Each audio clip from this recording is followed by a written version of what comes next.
Hey guys, since the changes are relatively minor this time, I think we can just zoom right in and get started. So I really don't want to keep this existing wall. I think it's worth asking Greg and Nick if we can relatively easily shift this wall, demo this wall, build a new one just a little shy of it that is in line with the ridge of the existing entry, this existing dining space where we've got the two skylights. This wall, this new line, is exactly in line with the center of that. I think that's, and that also puts us right so that the ridge line in the formal room is perfectly centered in its span as well. So I mean, this is just it's too good.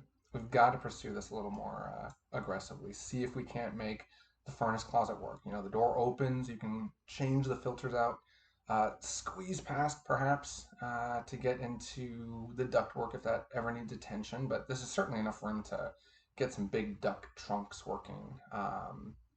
There's got to be a way that we can make this work. A much tighter little powder room here, but I think it could still work. Um, it's a bit tight standing here to get in past the door swing, but again, it's doable. And you have expressed wanting to downplay the powder room. I think this is still good. I mean, and what also is happening here is we're getting these much taller cabinets. This could be full height or it could be a shallow countertop with uppers above. But I think doing just the full height cabinets here, 8 foot wide, so it'd probably be 4 doors, 3 doors minimum, right here from the dishwasher. So you could stand here, grab some dishes, put them away. I think this is a good spot for it, and it leaves this back wall open for the glass, looking out over the or into the covered patio. So I like this a lot, but this again is another option. We could easily fit in 3 feet of cabinets and leave a little bit of wall space around the windows, or it could be 6 feet of cabinets if we break away from this being a back wall of glass. Um, I hear you loud and clear about not wanting that element here. That's okay. I think maybe we still stick with the 8 foot counter here, and we do some sort of like a stone screen wall that also comes up to 48 inches tall to match this belly up bar here. And that way, as guests come in and they turn their view, I'm not going to say this is going to completely block views of pots or pans or a tea kettle on the stovetop, but at least it gives them something really, really impressive to see that draws the eye away from anything that might be on the stovetop. And as people turn this way, they've got the skylight above them. I'm sure this is going to be a very special space. And I'd like to anchor it with something here. I think that would be very special. Let's see. Yeah, the rest of this is looking really good. I know you guys talked about wanting to maintain this line here. Um, I when I originally did that, I wasn't taking into account the exact final location of the existing ceiling plane. I just feel like this wall is the on the line of the existing ceiling where the existing beam is here. Makes more sense to keep that. That gives us the 4 foot of space I want here and here around the 8 foot islands. If we have to move this up, move all of this up to this line here, that's like a 1 foot 5 inch difference. That 1 foot 5 inches has got to come somewhere. It's either going to come out of the length of the island or it's going to narrow up our circulation corridors. And I really don't want to do that. Um, I think the pantry is big enough. I think the loo is tight, but I don't think stretching this wall back, making it a bit more distance is all that necessary. I'd rather have a 4 foot circulation here and here around the 8 foot island. So let's revisit this. Let's talk about this a bit more. And I'm saying I need to update my hatch, the floor hatch here, but I think that's the right move. I went ahead and hearing that you want to do the jetted tub. I imagine you're going to want that to be sunk into a deck with a surround going around it.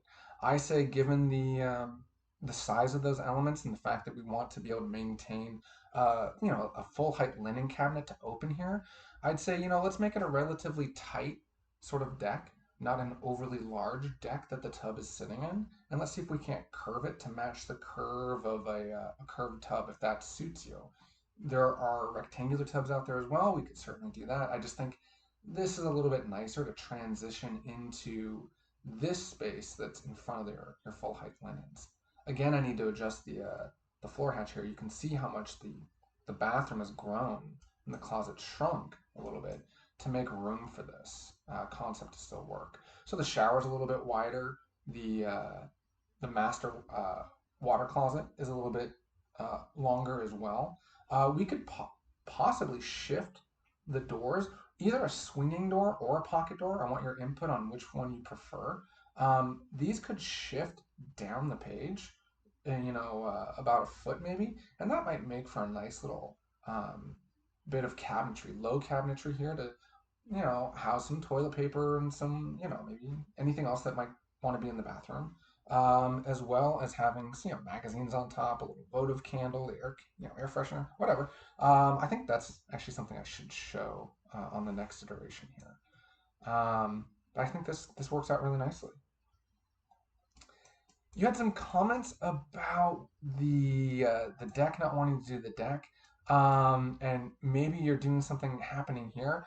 I just remember there's a lot of utilities right here on this corner, which you said we couldn't do a window here back when I thought this might have been a good spot for the bedroom. We couldn't do the window here because there's some utilities. I know there's a lot of utilities right here as well, and I wonder if there's this really beautiful brick fireplace, this chimney, I mean, right here on the outside. I think that's something really kind of quaint and beautiful. I just can't imagine coming out this way and walking past the nursery, past one bathroom, and then parking yourself at just outside some more bathroom windows with that utility here, just to gain this little bit of extra space.